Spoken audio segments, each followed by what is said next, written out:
Appreciate everybody taking the time to come down and see what we're trying to do in our community. And we have an opportunity to make a big difference. We have great instructors, and this particular course is not taught in South Central, and we want to really take advantage of it. So I hope everyone is given the right information and that we're here to make a difference. And I've been in the industry for the last 40 years, so we're here to work with everyone and make everyone a success. So thanks for coming. Appreciate it.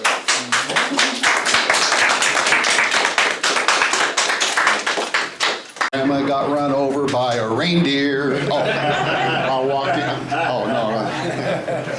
Welcome to DEI, and welcome to a completely new and completely different method of training for the electrical trade and for electrical technology.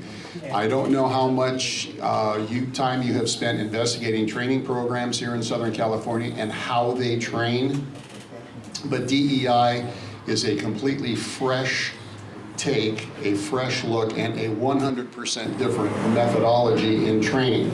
I have written the curriculum for 6 schools. We have basically an 800-hour course. There are 10 modules. The modules run roughly a month. There are 80 hours in a month. And you can come in and out of this program in roughly 11 months and be state certified. You'll have a state certificate that you've passed their accredited electrical training course. You'll have an electrical training card, and you will have the ability to go out and work in 88 different career fields.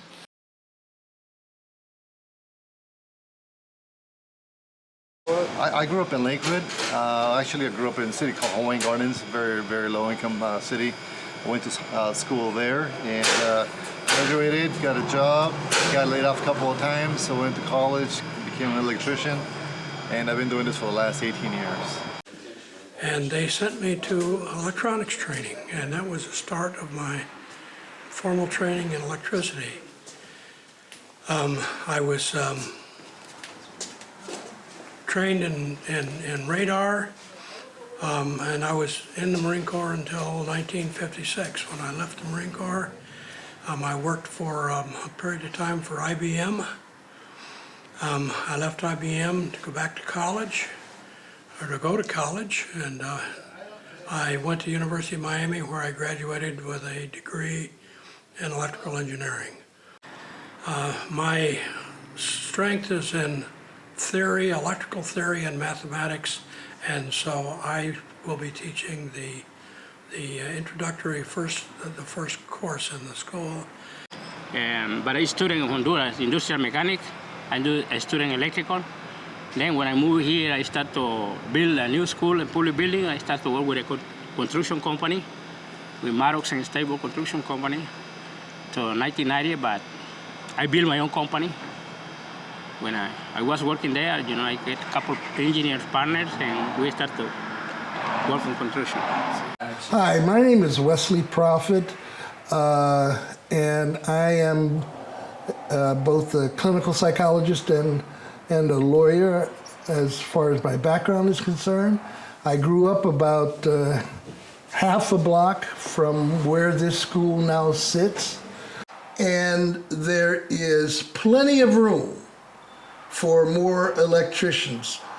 Once you have a job, once you're making money, once you can take care of yourself and your family, you become a huge asset to any community, but especially to this community, because you become an example of someone who did it. You become an example of something that is doable, that is possible, that is right in front of you to do, as opposed to the more exotic ways out that come once in a million lifetimes.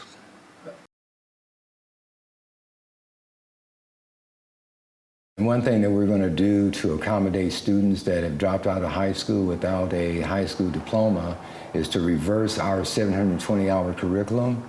Instead of starting off with the theory, we're going to start off with hands-on. So when a student comes here, he would automatically get hands-on training. That's to keep him focused, and at the same time, he will be referred to one of our partners that offered the GED program. So they will be enrolled in the GED program, doing hands-on trainings at our institute. At some point, when they finish so many courses, working on their GED, we'll start getting into the theory part of it. So that way, when they finish the theory, they should be finished with their GED also, which would allow them to go out and solicit jobs.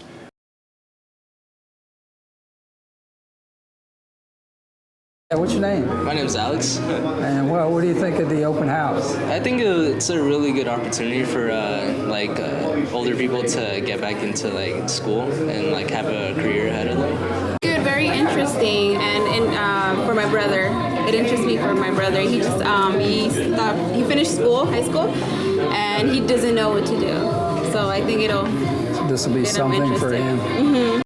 And I have high school diploma. I speak Portuguese, Spanish, English. Not complete. I have to go around. So I don't know if there's anything here for me.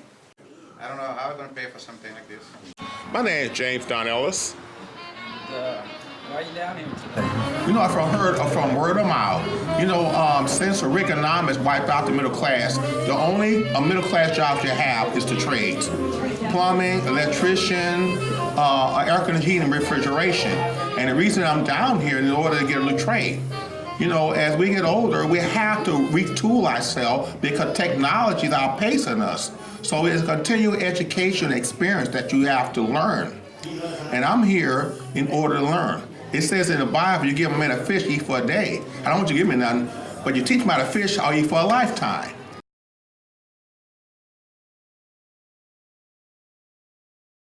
Hey, this is our first open house. So I think we did pretty good. And everyone showed up. Our committee is off the chains. They've done a real good job, and this is just practice for us to get better at what we do. So what's the next step here? Well, the next step now is to possibly start contacting the people to see where they are financially. If we can have maybe 10 to 15 people that can pay for the program, then we can go ahead and open up the doors right now. If not, then we have to still seek that seed money to fund people with scholarships and also money to provide training equipment. Okay, so what's the #1 priority you see as far as opening the doors of the school? It's the funding. It's the funding to buy the training equipment and scholarship.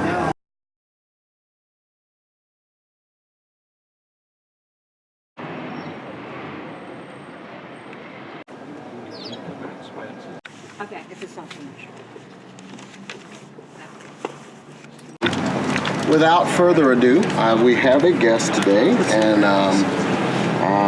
Mr. Tio Durousseau comes from the Electrical Trade School.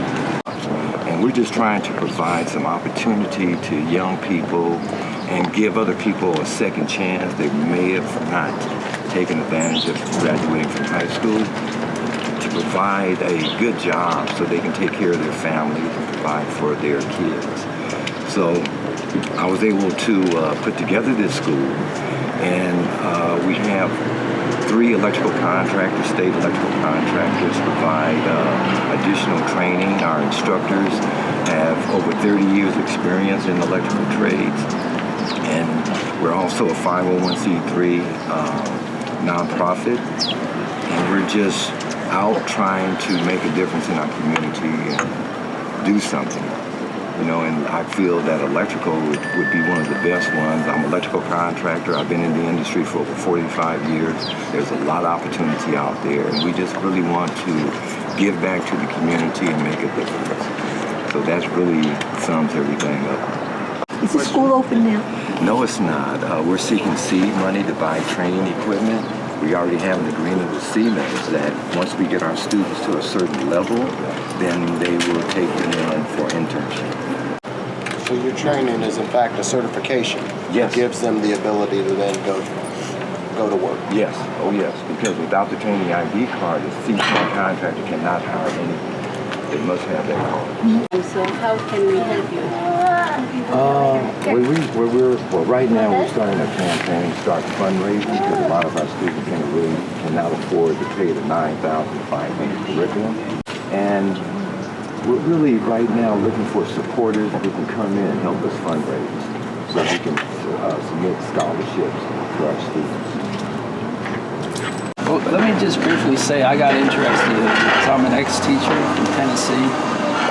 When I was teaching at Glencliff High School, you had college, you had general for your high school education, and you had vocational. And one of the things that impressed me about TOE, he's developing a drop-in program for these dropouts so they can actually start working and also get their GED. So the admiration that we have for what you're doing. I think it's a brilliant idea of meeting people where they're at and filling an existing need in our community, and I think that's one of the challenges that children face today is getting a degree doesn't make you automatically employed or find somewhere to actually have a career. And a trade, there's nothing like a trade. You can use a trade wherever you go.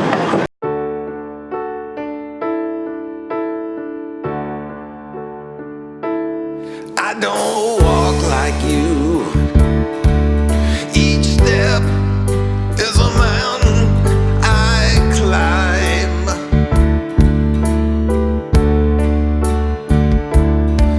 I don't see like you. My world is dark. No light shines through. And I don't live like you. Home's the cardboard box off the avenue.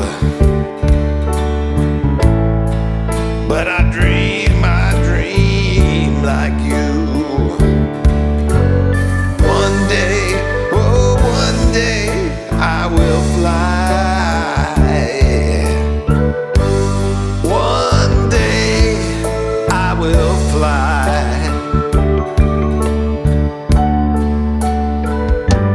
And I'm not well like you. All day I lay in bed in a darkened room.